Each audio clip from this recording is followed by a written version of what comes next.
Guys, welcome to my YouTube channel. तो आप सबका स्वागत है मेरे यूट्यूब चैनल पे। तहे दिल से आप सबका वेलकम है। तो जैसा कि आपने मेरा पार्ट 1 देखा होगा, फर्स्ट ट्राइमेस्टर जिसको बोलते हैं, पहले महीने से लेकर तीसरे महीने तक का, उसको आपने प्यार दिया है, अच्छा लगा इसलिए मैं आपके लिए दूसरा जो पार्ट 2 था, जैसे कि मैंने आपको शुरू में बता दिया कि मैं 3 पार्ट लेके आऊँगी इस वीडियो, क्योंकि मैं आपको आपके साथ तीनों चीज़ें, मतलब मेरे तीनों पार्ट ट्राइमेस्टर आपके साथ शेयर करना चाहती हूँ। इसके लिए मैं वीडियो लेके आ चुकी हूँ आपके सामने। सॉरी, मतलब थोड़ा सांस की हो रही है, तो आप उसको प्लीज़ मतलब ध्यान मत देना, होता है, ठीक है। तो इसको अपन गोल्डन पीरियड या honeymoon period of the pregnancy भी बोलते हैं। इसका कारण ये है कि जो शुरू में आपको जो पहले महीने में, जो शुरू के 3 महीने में जो थोड़ा था कि सुबह सुबह मुझे वॉमिटिंग जैसा फील होता है या थोड़ा चक्कर जैसा आना लगता है, जिसको नोजिया बोलते हैं, बहुत सारी चीज़ें, वो आपको इस महीने तक, जो चौथा महीना स्टार्ट हो जाता है, चौथे महीने से लेके छठा महीना जिसको कि सेकंड ट्राइमेस्टर बोलते हैं, उस टाइम थोड़ा कम हो जाता है। मतलब उतना उस हद तक नहीं रहता कि आपको लाइक अब तो मैं खाऊं ही नहीं, ये इस चीज़ से मुझे चिड़ मच रही, इससे भी मच रही, वो सब चीज़ें आपकी थोड़ी कम हो जाती है। मतलब जैसे स्मेल वाली चीज़ है, मेरे को 4th एंड हाफ या 5th मंथ के आसपास थोड़ी स्मेल से इशू कम होने लगे थे। पहले मुझे शुरू में तो बहुत होता था, ये परफ्यूम से भी इशू, खाने में भी स्मेल अगर कुछ आ रही, जैसे खीरे हैं, प्याज हैं, इन सबसे मुझे शुरू में होती थी। उसके बाद मुझे थोड़ी थोड़ी कम होने लगी and like I start eating, मैंने उनको सैलेड में भी खाना शुरू कर दिया था। उसके अलावा आपका जो बेबी बम्प है, वो बेबी बम्प जो कि बाहर विजिबल होना शुरू हो जाता है, लोगों को आपको सबको दिखना शुरू हो जाता है, छोटा सा आपका पेट आ जाता है बाहर की तरफ। तो ये एक लाइक बहुत अच्छा चेंज है। आपको अच्छा लगता है कि आपका बेबी बहुत छोटा सा था एंड वो धीरे धीरे ग्रो करने लगा है। लाइक इस हफ्ते में, लाइक जो 4th मंथ स्टार्ट होता है, तब आपका जो बेबी है ना, थोड़ी बहुत छोटा होता है। पहले जब 3rd तक होता है, तब तक मैंने देखा था इतना छोटा सा, चूहे जितना सा होता है। मैंने देखा था स्कैन में, डॉक्टर से मैंने पूछा भी था कि लाइक डॉक्टर बताओ ना कितनी सी साइज़ का, अपनी छोटी वाली अंगुली जितना सा है, कैसा है। तो उसने कहा था बहुत छोटा सा होता है एंड उसके बाद धीरे धीरे आपकी बेबी की ग्रोथ बहुत स्पीड में बढ़ती है, ठीक है। बीच में एक कॉल आ गया था, इसलिए मेरे को वीडियो कट करनी पड़ी। तो जैसे कि इस फेज़ के बारे में आपको बता रही थी, बेबी की साइज़ के बारे में, लास्ट के बेबी की साइज़ के किस मतलब कितनी ग्रो करती है क्या है। उसके बाद में आपको रेगुलर चेकअप्स करवाने होते हैं, जिसमें कि आपका वेट तो हमेशा देखते रहते हैं, क्योंकि जैसे जैसे आपका वेट बढ़ रहा होता है ना, आपके बच्चे का भी वेट बढ़ रहा होता है। जैसे कि क्योंकि अम्नियोटिक फ्लूइड तो है, उसका वेट आपके पेट में है, प्लेसेंटा है, उसका वेट आपके पेट में है, बेबी है, उसका वेट आपके पेट में। तो जैसे जैसे आपका वेट भी धीरे धीरे, क्योंकि मेरा शुरू में बहुत घट चुका था, मेरा वेट 3.5 से 4 किलो के आसपास मेरा वेट कम हुआ था, क्योंकि मुझे शुरू में खाने पीने का अच्छा नहीं लगता, मैं लिक्विड ही लेती रहती थी, बट मैं खाने का इतना कुछ खा नहीं पा रही थी, मेरे को नहीं सूट हो रहा था, मेरे को हर चीज़ में स्मेल आ रही थी। इस चक्कर में मैं तो बेसिक खा पा रही थी कि यार मैं सर्वाइव कर लूँ, मेरा बेबी सर्वाइव कर ले, मैं इतना ही खा पा रही थी, ठीक है। बाकी फ्रूट्स खा रही थी, फ्रूट से आपका देखो कोई वेट नहीं बढ़ता है, ठीक है। लाइक ये सब तो लोग डाइट में भी चीज़ें खाते हैं, तो मेन खाना वाना उस पर मैं कम खा पा रही थी, क्योंकि सब डॉक्टर ने कहा था जैसे आपका 3 महीने कंप्लीट हो गए, उसके बाद आपको मन करने लग जाएगा। उसके अलावा इसके पहले मेरा आयरन चलता था, तीसरे महीने के बाद मेरा कैल्शियम शुरू हो गया कि भाई कैल्शियम, मतलब कैल्शियम फॉलिक के साथ कभी आयरन देते थे मुझे, कभी डॉक्टर, और कभी मुझे कैल्शियम देते थे, दोनों साथ में नहीं देते थे, दोनों साथ में खाने भी नहीं चाहिए, ठीक है। जैसे इनमें 4 से 5 घंटे का गैप होता है, बेसिकली रखना चाहिए दोनों के बीच में। डॉक्टर ये नहीं कहते जाए भाई फॉलिक भी साथ में खा ली, कैल्शियम भी खा ली, आयरन भी खा ली, तुम सारे एक टाइम इतने खा लो, दूसरे टाइम सेम खाओ, नहीं। जैसे कि मेरा क्या होता था, मैं सुबह कैल्शियम ले ली, दूध वूध पी लिया, नाश्ता वाश्ता करके सुबह कैल्शियम ले लेती थी, और रात को जब सोती थी तो मैं ऑलमोस्ट 10-12 घंटे का गैप रखती थी। जैसे सुबह गोली मैंने 10-11 बजे लिए, तो रात की गोली में वापस 10-11 बजे ही जब सोने जाती थी तब लेती थी, कि हाँ उससे पहले नहीं लेना, मतलब अच्छा खासा गैप दोनों के बीच में रखती थी। उसके बाद में आपको लगभग 5, किसी को जल्दी होता है, किसी को थोड़ा लेट होता है, ठीक है। ये हर इंसान का अलग अलग होता है। जैसे फर्स्ट प्रेगनेंसी है तो आपको 5.5 या 6 महीने के बाद, लगभग 6 महीने के बाद किसी को होता है, किसी को पाँचवें महीने के आसपास मूवमेंट स्टार्ट हो जाते हैं बेबी के, ठीक है। लाइक वैसे प्रॉपर मूवमेंट नहीं बोलूँगी कि भाई किक मार रहा है, ये कर रहा है, वो कर रहा है, क्योंकि क्या होता है, जब बेबी को मैंने देखा ना शुरू के फ़ोटो के स्कैन, जब मैंने तीसरे महीने का मेरा स्कैन हुआ था, इसको एनोमली स्कैन भी बोलते हैं, ठीक है। तीसरा महीना एंड होते ही हुआ था मेरा।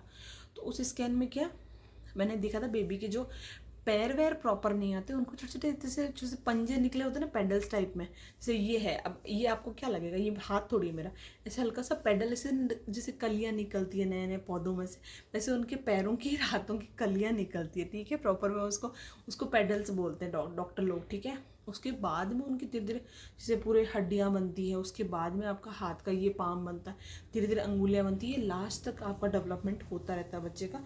तो उनको पेडल्स बोलते हैं। तो इतने छोटे में तो नहीं होते आपको क्विक फील, बट वो घूमता रहता है लाइक, प्लस वो जो पानी की थैली है उसके अंदर वो रहता है और वो घूमता रहता है, तो आपको बबल जैसा फील होगा, जैसे कुछ गुदगुद, वैसे कभी बोलते हैं ना बटरफ्लाइज फील हो रहे हैं मुझे, वैसे वो पेट में आपको हल्का हल्का ऐसा फील होगा कि हाँ कुछ है मेरे पेट के अंदर, कुछ है मेरे पेट के अंदर, ऐसा फील होगा। तो वो मेरे को होने लग गया था, मेरे को 5.5 महीने में फील होने लग गया था, बेबी के मूवमेंट होने बढ़ने मतलब फील होने लग गए थे।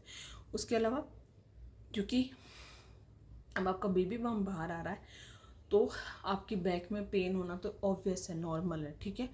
उल्टी तो मैं शुरू में भी नहीं सोती थी कि लाइक नहीं सोना चाहिए, प्रेगनेंसी होती है तब आपको ऑलमोस्ट हमेशा डॉक्टर रिकमेंड करता है कि आपको लेफ़्ट साइड ही सोना है, क्योंकि लेफ़्ट साइड से क्या होता है, जो ब्लड का फ्लो होता है ना वो बहुत अच्छे से बच्चे की तरफ, बच्चे को बहुत ईजीली ब्लड पहुँचेगा।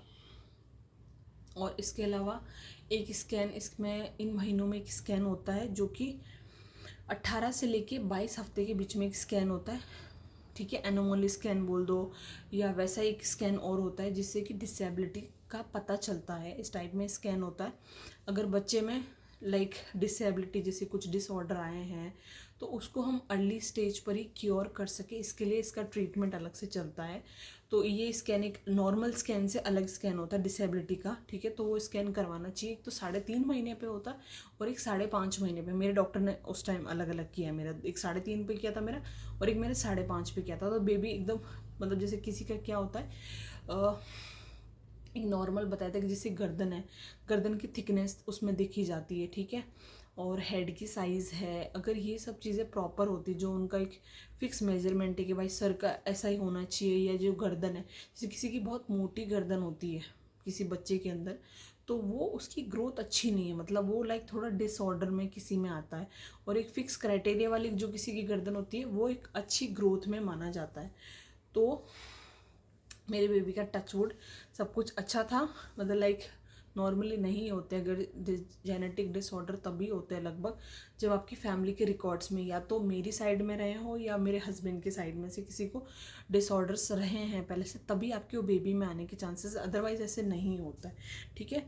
तो इस स्कैन का, ये स्कैन तो करवाना ना चाहिए हर इंसान को, क्योंकि देखो अगर टाइम पे किसी चीज़ का इलाज हो जाए ना तो उससे बेस्ट कुछ हो ही नहीं सकता, ठीक है।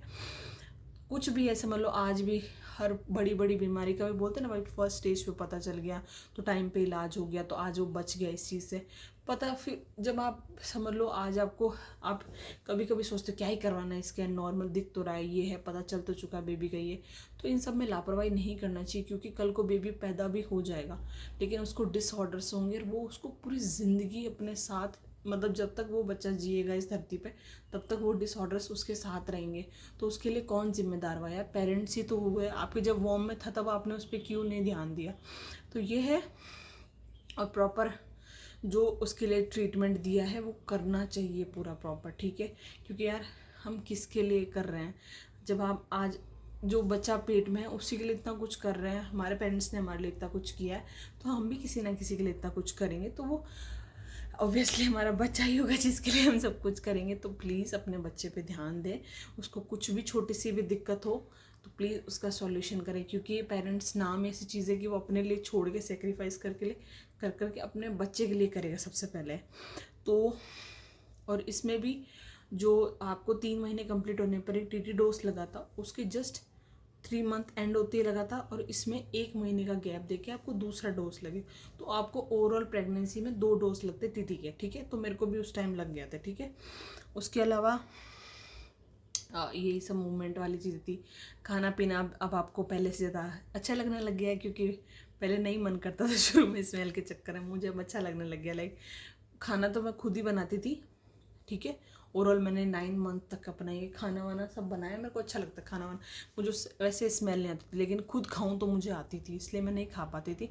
बट दही छाछ है, ये सब चीज़ें खानी चाहिए, अच्छा रहता है बॉडी में, पानी की भी कमी नहीं रहती, और ओवरऑल हेल्थ के लिए कैल्शियम भी सब में मिल जाता है अच्छी मात्रा में।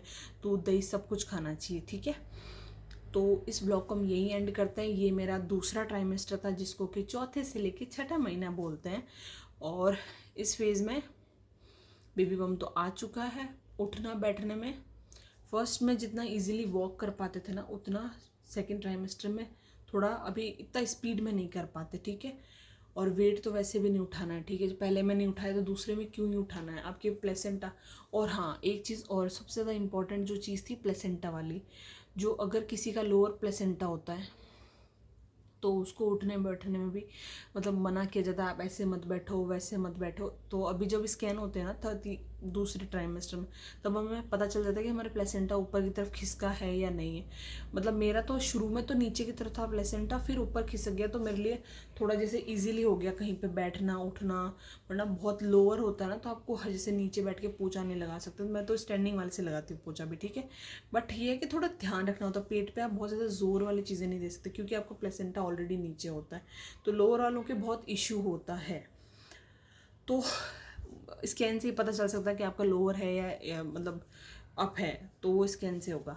तो अगर वीडियो आपको अच्छी लगी तो लाइक करना, कमेंट करना, अपने दोस्तों के साथ शेयर करना ना भूलें, और लास्ट में मेरी यूट्यूब जर्नी का पार्ट हो तो सब्सक्राइब कर देना चाहिए आपको, अब तक मुझे बोलने की ज़रूरत नहीं है। तो तब तक के लिए आप सबको बाय।